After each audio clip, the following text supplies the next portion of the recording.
По прямой от Симферополя до Ялты всего 50 километров. Но горы не признают коротких расстояний.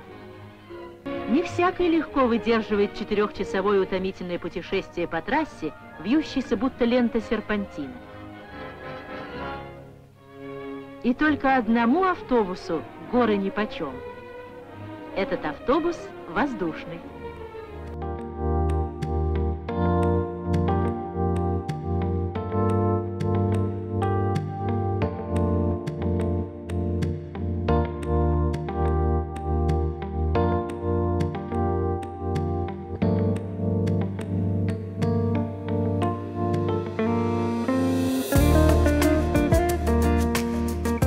В салоне 11 человек.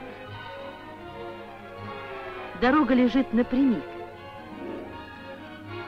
Лететь над горами намного приятнее, чем по ним ехать.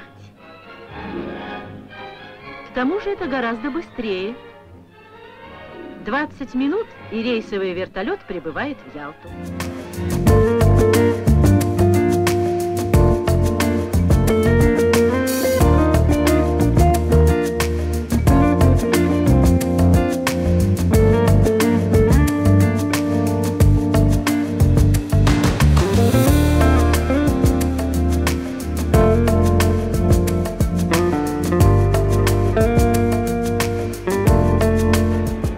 Вертолет надежная, быстрая и удобная машина.